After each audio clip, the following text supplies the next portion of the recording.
Halo Bapak Ibu, saudara-saudaraku, dimanapun Anda berada, jumpa lagi dengan saya. Apa kabar semua? Semoga sehat selalu ya. Di kesempatan kali ini saya mau bahas ya, untuk gagal bayar ya di aplikasi, yaitu ada kredit pintar, lalu isi cash, uangmi ya.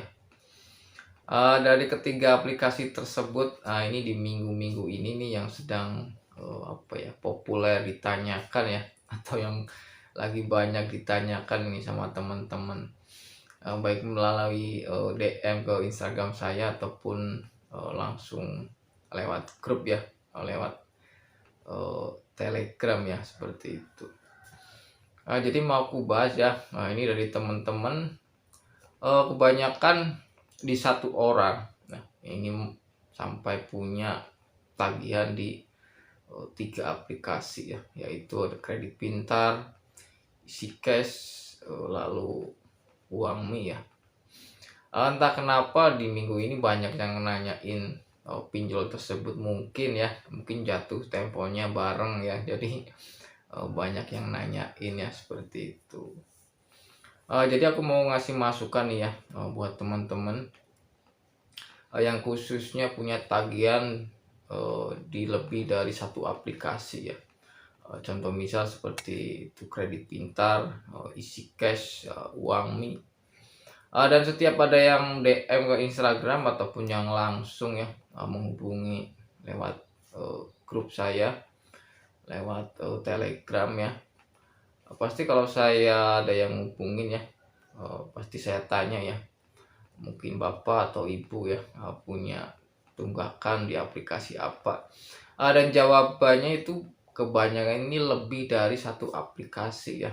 Itu salah satu contohnya yang banyak ditanyakan, yaitu kredit pintar, isi cash, lalu uangmi. Dan ini tagihannya bukan tagihan yang kecil ya.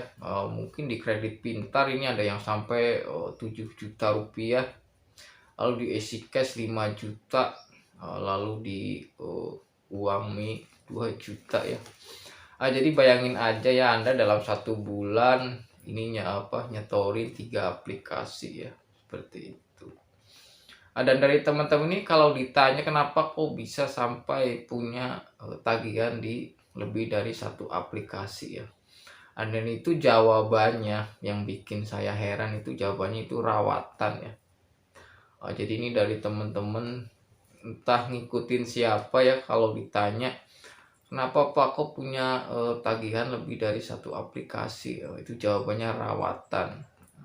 Jadi pinjol kok dirawat, kan seperti itu.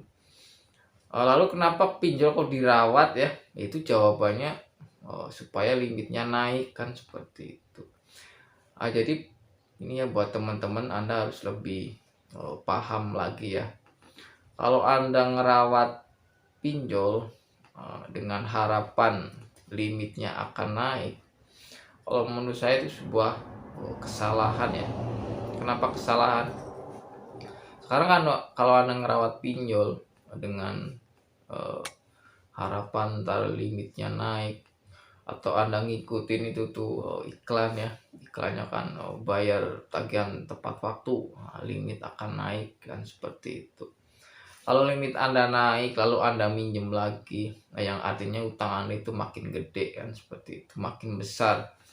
Yang tadinya punya utang 1 juta, karena dirawat nih si pinjol ceritanya jadi 2 juta, 3 juta, sampai dengan 5 juta. Yang itu artinya limit Anda, kalau Anda ngerawat pinjol mengharapkan limitnya naik, itu menurut saya salah ya. Karena semakin limitnya naik, utang Anda makin besar. Jadi artinya kalau Anda bangga punya utang besar, itu salah ya, seperti itu.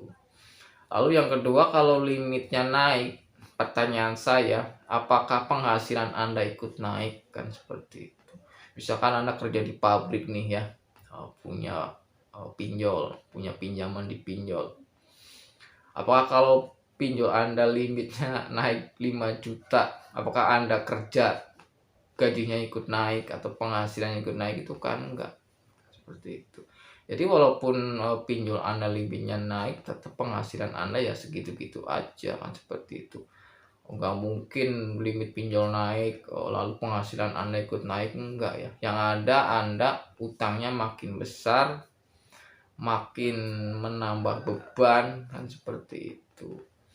Nah, jadi aku saranin buat teman-teman yang masih ngomongin rawatan pinjol lah, lebih baik nggak usah ya, seperti itu. Jadi gunakan pinjol ini untuk kebutuhan mendesak ya, kebutuhan mendadak, atau anak kepepet nyari pinjaman uang, itu baru Anda minjem ke pinjol ya.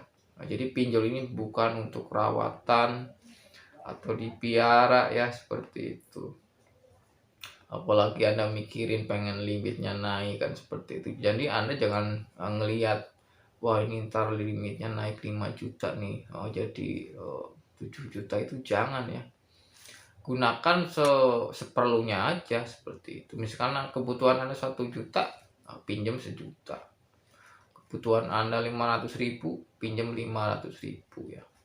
Jadi kebutuhan Anda 1 juta, walaupun Anda punya limit 5 juta, itu jangan diambil semua ya, seperti itu. Jadi pinjam sesuai kebutuhan, jangan sampai Anda ngikutin limit ya. Limitnya banyak, Anda ambil semua, padahal Anda nggak butuh kan, seperti itu. Bukan apa-apa kalau Anda sampai punya pinjaman di lebih dari satu aplikasi ya. Itu kemungkinan besar Anda pastinya akan gagal bayar ya, atau galbay atau telat bayar ya. Kenapa? Soalnya penghasilannya itu nggak sesuai ya dengan jumlah tagihannya. Sekarang kalau punya tagihan di 3 aplikasi, kalau satu aplikasi 1 juta aja, nah, 1 bulan Anda harus ngeluarin uang 3 juta kan, seperti itu. Sedangkan kalau dibikin rata-rata penghasilan Anda per bulan 3 juta, Anda punya pinjaman di 3 aplikasi, setiap gajian itu pasti lewat doang ya, bakalan habis kan, seperti itu. Nah, jadi nggak ada untungnya ya. Nah, ini buat teman-teman yang masih ngomongin rawatan ya, katanya pinjol dirawat bang, supaya limitnya naik.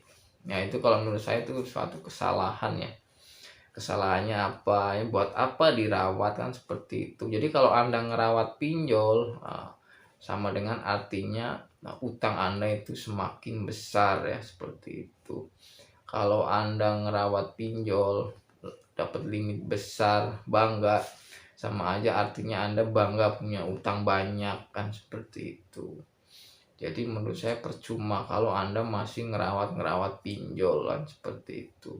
Ini dari teman-teman banyak ya yang belum telat bayar udah panik ya, apalagi yang belum telat bayar, yang udah gagal bayar ini udah bingung kan, seperti itu. Jadi akhir-akhirnya ntar Anda itu bingungnya kalau udah terlanjur minjem, lalu tagihannya semakin bengkak, semakin banyak. Nah itu karena di awalnya itu gara-gara ngomongin yang namanya rawatan kan, seperti itu. Jadi Anda jangan ngikutin orang ngomong ini pinjol dirawat supaya ini itu, untuk apa ya, itu nggak usah menurut saya. Jadi sesuaikan antara kebutuhan Anda ya sama kemampuan dan seperti itu. Kalau kebutuhan Anda 1 juta, pinjam 1 juta walaupun Anda dikasih limit 3 juta, seperti itu. Sesuai kemampuan, yang artinya Anda penghasilan per bulan ini berapa. Kalau penghasilan Anda per bulan 3 juta, Anda minjem uang 1 juta gitu. Jangan sampai Anda punya penghasilan 3 juta, minjem ke pinjol sampai dengan 3 juta, 5 juta. Itu artinya pengeluaran lebih besar dari penghasilannya, seperti itu. Ntar ujung-ujungnya Anda gali lubang tutup lubang, soalnya udah bingung nih mau bayar gimana caranya, soalnya gaji Anda per bulan buat bayar pinjol aja nggak cukup kan, seperti itu. Jadi intinya buat teman-teman ya, aku saranin jangan lagi ya Anda ngikutin orang atau dengerin orang yang bilang katanya pinjol dirawat lah, inilah supaya naik limit, itu nggak usah ya. Lebih baik Anda minjem ke pinjol sesuai kebutuhan ya, seperti itu. Kebutuhannya 500.000, 500, punya uang bayar, seperti itu. kebutuhan sejuta, ambil sejuta, walaupun Anda dikasih limit mungkin 5 juta atau berapa juta seperti itu. Dan jangan dirawat-rawat, kalau nggak butuh ya udah nggak usah diambil kan, seperti itu. Oke, mungkin sementara itu yang bisa saya sampaikan. Kalau ada yang belum paham bisa Anda langsung DM ke Instagram saya, ataupun Anda bisa gabung di grup ya. Saya buat grup di Telegram, jika berminat silahkan bergabung ya, seperti itu. Oke, gitu yang bisa saya sampaikan. Semoga bermanfaat dan mohon maaf jika ada kata-kata yang salah. Sampai jumpa di video berikutnya dan terima kasih.